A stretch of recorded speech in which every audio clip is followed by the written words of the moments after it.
آه، حضرتك النهارده هتقدم لنا ايه؟ شاي.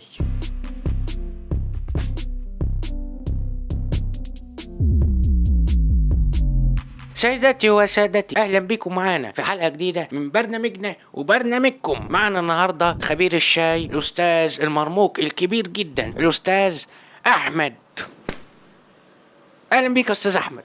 اهلا وسهلا بحضرتك، كده اخبار؟ منورنا في برنامجنا وبرنامجهم النهارده. ده نورك والله، ونور الجماهير كلها اللي قاعده مشرفانا. تسقيف يا جماعه، تسقيف. استاذ احمد، شايك ايه؟ انا بعمل الشاي دايما بطريقه مبتكره، طريقه علميه. طب قبل ما نخش في الموضوع على طول، عايزين نتعرف على استاذ احمد الانسان. حضرتك امتى اكتشفت حبك وشغفك بالشاي؟ والله انا عاطل، كنت قاعد على القهوه. والله حقيقه انا عاطل، قاعد على القهوه. عاطل فعلا.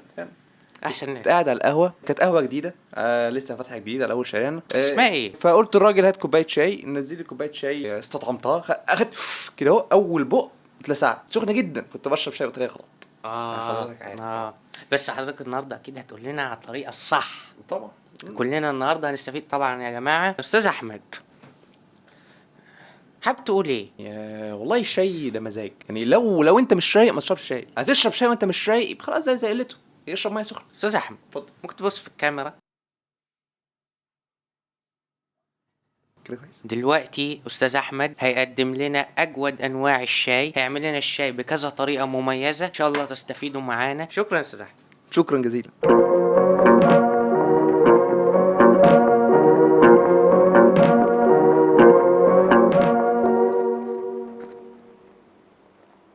الأساطير الصينية بتقول إنه من حوالي 5000 سنة كان في إمبراطور صيني أسطوري اسمه شين نونج. إمبراطور عادي زيه زي إمبراطور، عنده راس طور وجسم إنسان. كان بيحب يكتشف النباتات الجديدة ويجربها بنفسه. ففي مرة وهو واقف تحت شجرة بيشرب كوباية المياه المغلية بتاعته، بالصدفة وقع شوية أوراق من الشجرة اللي كان واقف تحتها، والشجرة دي كانت الكاميليا سينينسيس. Camellia sinensis. الشجرة اللي بيطلع منها كل انواع الشاي. فشين نونج قال انا راجل بحب النباتات، فساب الشاي في الكوبايه وقال اما اجرب، وعجب بس، واكتشف انه ليه فوائد، وبقى يستخدمه كمشروب علاجي، والناس كمان حبته لانه فيه كافيين.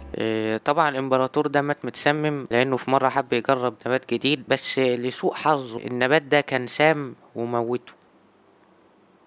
تعدي حوالي 3000 سنة ونص من الاكتشاف ده، ويجي أحد أهم علماء الشاي وهو لو يو عشان يكتب لنا أول كتاب عن الشاي في التاريخ بعنوان الشاي الكلاسيكي. بيشرح فيه حاجات كتير عن زراعة الشاي وتصنيعه وطريقة تحضيره. والفضل في ظهور الكتاب ده يرجع لعيلة من البوذيين اتبنت لو يو وهو عنده 3 سنين، بعد ما عيلته الأصلية اتخلت عنه قدام الدير بتاعه. الفكرة إن الرهبان البوذيين معروفين بحبهم وثقافتهم الواسعة للشاي لأسباب دينية، زي انهم يفضلوا مصحصحين ويتعبدوا لفترات اطول. فنشأة لو يو ما بينهم ساعدته انه يفهم الشاي ويعرف ازاي بيتزرع ويتصنع. وفي الفترة دي الشاي بقى تقريبا اكتر حاجة الشعب الصيني بيشرب، كان منتشر في كل مكان. وسط الانتشار الكبير للشاي في الصين، علماء البوذية اليابانيين كانوا بيجولهم في بعثات عشان يتعرفوا على ثقافتهم وحضارتهم. فلفت الشاي انتباه البعثات دي، وبدأوا ياخدوا معاهم شوية وهم راجعين. وعلماء البوذية والرهبان كانوا هم الفئة الوحيدة في المجتمع الياباني اللي بيشربوا الشاي، لنفس السبب اللي الرهبان كانوا بيشربوا الشاي عشانه في الصين. الشاي كان بيتقدم في المعابد بس، وبيتحضر على طريقة مذهب الزن في الديانة البوذية. والطقوس والطريقة اللي كانوا بيحضروا بيها الشاي دي هي اللي وصلتنا لشاي الماتش اللي منتشر دلوقتي تقريبا في كل أنحاء العالم. تعدي حوالي 600 سنة، احنا دلوقتي في الفترة ما بين 1127 و 1279. في الفترة دي كان الإسلام انتشر في كتير من الدول، والدولة العباسية كانت وصلت لحد الصين، وكان بيحصل تبادل تجاري ما بين الدولتين، وخصوصا مدينة شوان تشو اللي العرب سموها مدينة الزيتون. ودي مدينة ساحلية الإسلام كان منتشر فيها بقاله حوالي 500 سنة، وكان الشاي من الحاجات اللي بيتبادلوها. طبعا الشاي انتشر بين العرب وعجبهم جدا، خصوصا ان المشروبات اللي كانت منتشرة وقتها زي الخمور او كده حرام يشربوها، واستمر الحال على كده لفترة طويلة. خلينا نروح دلوقتي على الهند. الهند برضو كان عندها زراعة شاي في الجزء الشمالي الشرقي عند ولاية أسام. ما كانش منتشر قوي، جودته ما كانتش زي شاي الصين، بس كان موجود والناس هناك كانوا بيحبوا يشربوه. وده معناه ان الهند برضو ظروفها منطقة مناسبة لزراعة الشاي. فنقدر نقول ان لحد دلوقتي الصين هي اللي محتكرة الشاي في العالم كله بس، وكل شوية تدي حبة شاي للدول اللي حواليها، اليابان، الهند بتاع، وخلاص على كده.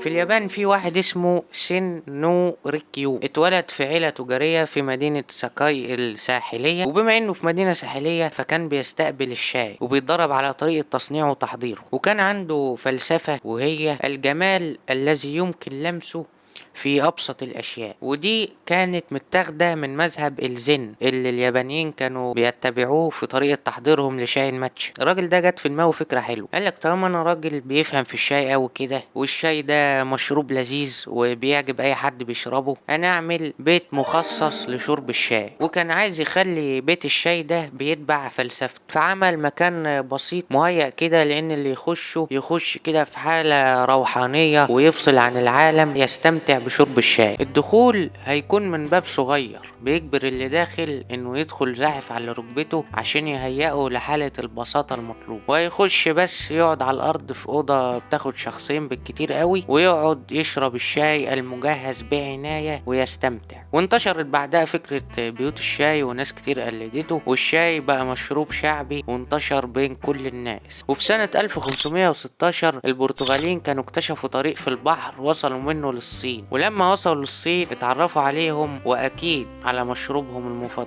الشاي. فزي اليابانيين عجبهم الشاي وبدأوا ياخدوا منه معاهم وهم راجعين كهدايا لأهلهم وحبايبهم، وفضل حال الشاي على كده لفترة طويلة. وعامة البرتغال انتهت مشاركتها الخفيفة في الشاي لحد هنا، لأنهم ما كانوش مهتمين بيه أوي كتجارة، كانوا بياخدوا بس حبة على قدهم كده وخلاص يعني. لحد ما دخلنا على 1600. سنة 1600 بريطانيا أسست شركة الهند الشرقية البريطانية، ودي شركة كانت بريطانيا بتتحكم من خلالها في الهند من فوق. وفي 1602 هولندا أسست شركة الهند الشرقية الهولندية، عشان في 1610 الشركة الهولندية تعمل أول شحنة للشاي من الصين لأمستردام، ومن أمستردام لأوروبا كلها. وفي أوروبا أشهر مشروبات عامة الشعب كانت الخمور، والشعب كان في أغلب الوقت مخدر، لأن الشاي أول ما جالهم كان مشروب الطبقة الأرستقراطية بس، وما كانش منتشر بين عامة الناس. وفي الفترة دي كانوا بيستخدموا كوبايات مصنوعة من البورسلين. كوبايات البورسلين بتاعتهم كانت خفيفة وسهلة الكسر، ومع جو أوروبا البارد أكيد لما يحطوا شاي سخن في الكوباية الخفيفة هتتكسر. الصينيين كانوا بيحلوا المشكلة دي انهم بيحطوا الشاي في اكواب كده من الفخار مخصصة للمشروبات السخنة وخلاص، بس دي كانت غالية جدا بالنسبة للاوروبيين. فالحل كان انهم يستخدموا نفس الكوبايات بس يحطوا في الاول شوية لبن ساقع، وبعدين يصبوا الشاي السخن عليه واحدة واحدة فالكوباية ما تتكسرش. ومن هنا جت فكرة الشاي بلبن.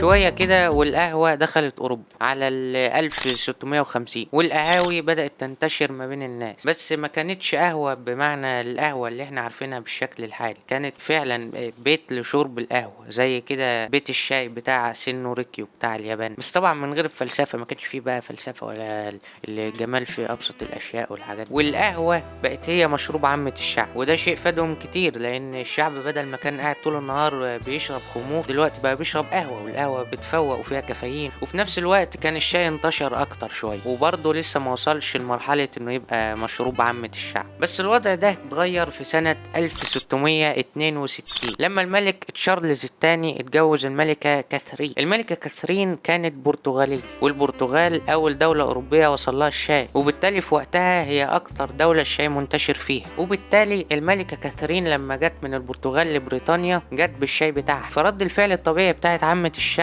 انه بقى بيبص للشاي كده بصة احترام، وانه ده مشروب ملوكي، خصوصا الستات، لانهم كانوا شايفين الملكة هي قدوتهم في الفاشون والاناقة، فبقوا يقلدوه، بعد ما كان شرب الشاي للستات حاجة عيب ومرفوضة قبل ما الملكة ما تيجي. بالاضافة انهم بدأوا يحطوا السكر على الشاي، فبقى مش بس مشروب حلو وشوية تركيز وبتاع، ده كمان بيدي طاقة، دي فكرة ثورية. وبكده نقدر نقول ان الشاي بقى مشروب عامة الشعب. الشاي اتضاف للمشروبات اللي بتتقدم في القهاوي، والناس بقت بتتجمع بتشرب شاي على القهوة، وبقت القهوة بمفهومها اللي نعرفه دلوقتي. ومن اشهر القهاوي دي قهوة جاراوي. والقهوة او الكافيه ده اتذكر كذا مرة في القصص بتاعت تشارلز ديكنز. انتشار الشاي بالنسبة للملك تشارلز كان حاجة كويسة، من جانب انه فيه كافيين والعمال هيصحصحوا وهيتشجعوا على الشغل زيه زي القهوة، ومن ناحية تانية كان منزعج لان زي ما احنا عارفين القهوة هي مكان تجمع الطبقة الفقيرة والمتوسطة، واللي منهم ساخطين على الحكام الظالمين. فكان الناس بيتكلموا عن الملك تشارلز، والشعراء كانوا بيتجمعوا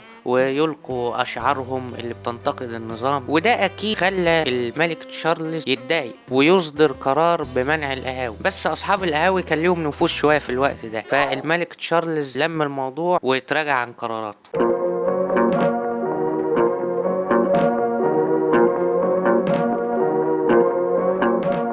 تعدي حوالي 92 سنة ونوصل لل 1768. بريطانيا في الوقت ده كان لها مستعمرات كتير في أمريكا، بدأت في ال 1600، وميناء بوسطن في شهر أكتوبر 1768 انضم للمستعمرات التانية. وبريطانيا كانت بتجيب بضايع ومنتجات من مستعمراتها التانية وتدخلها لأمريكا، وأكيد المنتجات دي كانت بتاخد قصادها ضرايب كتير، ومن المنتجات دي الشاي. بس الحال ده مش هيستمر كتير، عشان في سنة 1773 الأمريكان المستعمرين قرروا يعترضوا على اللي بيحصل. ففي يوم 16 ديسمبر من 1773 والسفينة البريطانية اللي محملة الشاي داخلة كالعادة في ميناء بوسطن، حوالي 100 وطني أمريكي لابسين لبس السكان الأصليين طلعوا فوق السفينة ورموا 342 صندوق شاي في البحر.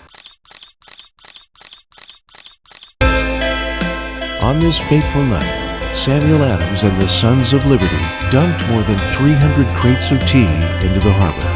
It was their patriotism that led to the freedom of each and every one of us. والعملية دي كانت ضمن حركة No Taxation Without Representation اللي عملها الأمريكان المستعمرين اعتراضا على الضرائب الكتير اللي كانت بتتفرض عليهم وهم ملهمش تمثيل في البرلمان البريطاني. والحدث ده شجع الأمريكان على مواجهة بريطانيا، ودفع الوطنيين الأمريكان إنهم يأسسوا أول كونجرس أمريكي بعدها بسنة واحدة عشان يناقشوا فيه القضايا والحاجات اللي مضايقاهم. واحد من الوطنيين اللي أسسوا الكونجرس ده كان جورج واشنطن، اللي بعد كده هيبقى رئيس أمريكا. بس وبعدها بفترة قصيرة عملوا الثورة الأمريكية عشان أمريكا تستقل عن بريطانيا. فنقدر نقول إن الشاي كان هو الشرارة اللي أدت للثورة الأمريكية واستقلال أمريكا. نرجع تاني لبريطانيا. بريطانيا في الوقت ده كانت لسه بتستورد الشاي من الصين بس. الصين معروفة إنها دولة زراعية وكان عندها اكتفاء ذاتي تقريبا من كل المحاصيل، فبالتالي الصين ممكن تاخد إيه من بريطانيا مقابل الشاي. فالنتيجة كانت إن بريطانيا بتتبادل معاها الفضة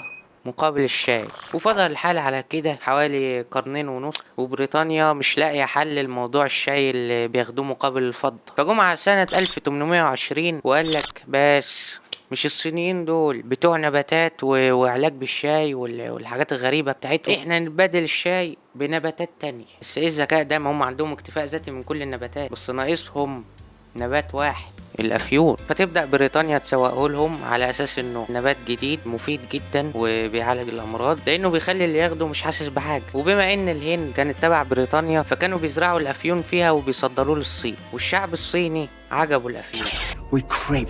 طبعا لازم يعجبه، ونسبه كبيره من الشعب خدته على اساس انه نباتات. واكيد اتحول استهلاك الافيون ده لإدمان، والمدمنين بقوا كل شوية بيزيدوا، أغلب الشعب بقى مدمن. الإمبراطور الصيني ما عجبوش اللي بيحصل ده، كان متضايق إن شعبه متخدر أغلب الوقت، فرفض استيراد الأفيون وأصدر قرار بمنعه. والقرارات دي كانت السبب في حرب الأفيون بين الصين وإنجلترا سنة 1839، واللي استمرت ل3 سنين واتهزمت فيها الصين هزيمة ساحقة، والأفيون رجع يزيد تاني، والأوضاع رجعت لما كانت عليه قبل الحرب وإن ما كانش أسوأ، لأن بريطانيا أجبرت الصين إنها تتنازل لهم عن جزيرة هونج كونج، وكمان تعوضهم عن خسائر الحرب اللي هم دخلوها. تعدي 4 سنين والإمبراطورية البريطانية اللي بتواجهها مشكلة زيادة استهلاك الشاي بشكل كبير تقرر إنها تتوسع في زراعة الشاي، وعشان تعمل كده بعتت جاسوس اسمه روبرت فورشون. روبرت فورشون كان عالم نباتات اسكتلندي، اشتغل مع شركة الهند الشرقية وبعتوه للصين عشان يجيب لهم شوية بذور الشاي ويعرف لهم طريقة زراعته وتصنيعه. فتنكر في لبس الصينيين المحليين، واهل المدينه اللي نزل فيها ما كانوش يعرفوا ان هو جاسوس، لان هم ما يعرفوش البريطانيين دول شكلهم عامل ازاي. والفكره هنا ان البريطانيين كانوا دايما بيجوا على المواني والسواحل بتاعه المدينه وما بيخشوش جوه، دخولهم لجوه اصلا كان ممنوع، والاراضي والمصانع وكل حاجه كانت جوه المدينه، بالاضافه لان ما كانش فيه لغه قوميه للصين، فما شكوش في الراجل اللي مش عارف لغتهم ده، وقال لك يمكن جاي من منطقه بعيده ولا حاجه. في شويه اختلافات كده حوالين روبرت فورشون كان متخفي ازاي بين الصينيين، بس المهم ان العمليه كانت ماشيه معاه زي الفل. روبرت فورشون كان عمال يجمع في بذور ومعلومات وبيوديها على طول على الهند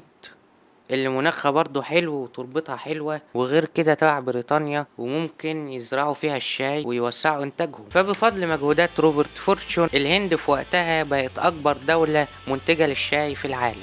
بس بقى فضل الراجل قاعد في الصين حوالي 20 سنة لحد ما خلص مهمته واستقال، ورجع اسكتلندا يكمل حياته كمزارع اسكتلندي بسيط. ضيف على النجاحات الكبيرة اللي اتحققت بفضل روبرت فورتشون ان الامبراطورية البريطانية كانت عمالة تتوسع وبدأت تخش على العرب، وبالتالي جت ومعاها الشاي. ولان الدول العربية مش ملائمة لزراعة الشاي فاستقر الوضع على كده، وكان دور العرب الوحيد في الشاي هو استهلاكه. خلاص سيبك من العرب الصحراء اللي ما عندهمش زرع دول، خلينا كده نلقي نظرة تحت شوية. ايوه اعمل زوم، خش يمين شوية، اطلع لي بقى بالزمن حبة بس. تمام اوي، اثبت على كده. كينيا سنة 1903. كينيا في الوقت ده كانت محتلة من بريطانيا بقالها حوالي 20 سنة تحت اسم شركة افريقيا الشرقية البريطانية. المهم في خلال السنين اللي كانوا محتلينها فيها لاحظوا انها دولة زراعية، واكتشفوا كمان ان كينيا جوها وتربتها مناسبين للزراعة، فقالوا الدولة دي بتفكرنا بمين؟ بتفكرنا بمين؟ مين؟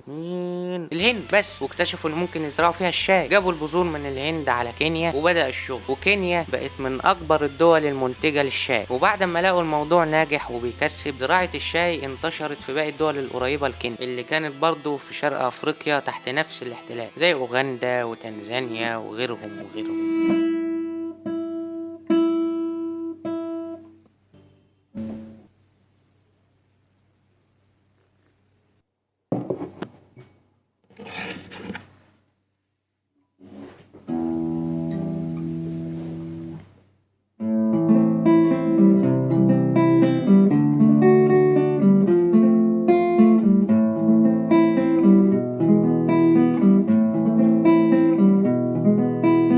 وزي ما فيلم كاسينو بيقول لا احد يبقى في القمة الى الابد، نفس الموضوع مع بريطانيا. الصين اللي بريطانيا كانت لسه بتصدر لها الافيون استغلت انها ما عادتش مهمة قوي لبريطانيا زي ما كانت، وبدأوا يتفاوضوا عشان يخلصوا من الافيون، ووقعت اتفاقية سنة 1907 مع الهند اللي تحت حكم بريطانيا واللي بتصدر لها الافيون انهم يوقفوا تصدير الافيون وزراعته. وفي خلال 10 سنين الافيون قل من البلد بالتدريج، بس ما اختفاش تماما، لان الصين كان فيها عدد كبير جدا من المدمنين، فكانوا بيزرعوا الافيون جوه البلد نفسها بالاضافه لاستيراده من الهند، لحد ما انتهى الافيون بشكل كامل لما جت الحكومه الشيوعيه بقياده ماو سي تونج سنه 1949، والشعب فاق وتصدير الشاي استمر، بس ما عادش مقابل الافيون. ده بالنسبه للصين. اما الهند فالموضوع عندهم كان كبير. الشعب الهندي في الثلاثينات والاربعينات قرر ان هو يحط حد للاحتلال البريطاني، وظهرت حركات الاستقلال والمناضلين، وابرزهم كان غاندي. والعمال الهنود اللي كتير منهم كان شغال في الشاي بدأوا يعملوا اضرابات عن العمل، وفي 1947 يتم اعلان استقلال الهند، ومن بعدها يبدأ الهنود يتملكوا الشركات والمزارع عشان الهند تبقى هي المتحكمة واللي بتبيع الشاي وتصدره بنفسها. وبالنسبة لدول شرق افريقيا فبعد الحرب العالمية الثانية بدأت تظهر الحركات القومية اللي بتنادي بالاستقلال، ودول شرق افريقيا بدأت تستقل واحدة ورا واحدة. وفي 1963 تعلن كينيا استقلالها عن بريطانيا. يمكن دي تبان نهاية سعيدة، بس ده مش حقيقي. الشاي لسه بيتصدر لبريطانيا، وشركات بريطانية كتير لسه مسيطرة على أراضي من اللي بيتزرع فيها الشاي في الدول اللي كانت محتلة، وأهل البلد هم اللي شغالين في الشركات دي، هم اللي بيزرعوا الشاي وهم اللي بيهتموا بيه، وفي المقابل بياخدوا مبالغ لا تذكر، وعايشين في حالة مزرية ومناطق غير آدمية، في حين إن الشاي لما بيروح للشركات البريطانية بيتباع بمبالغ أعلى من اللي بيشتروه بيها بكتير. ده غير الناس اللي اتهجرت وقت الاحتلال عشان يوسعوا الإنتاج، والخسائر الكتير اللي احفادهم لسه بيعانوا منه. ممكن تكون بريطانيا سحبت قواتها من البلاد اللي كانت محتلاها، بس لسه لحد دلوقتي العمال محتلين وبيتعاملوا بنفس العنصرية اللي كانوا بيتعاملوا بيها لما قوات الاحتلال كانت على ارضهم، وما كانتش حالتهم اسوأ دلوقتي كمان بسبب الازمات الاقتصادية والمشاكل اللي عمالة تحصل.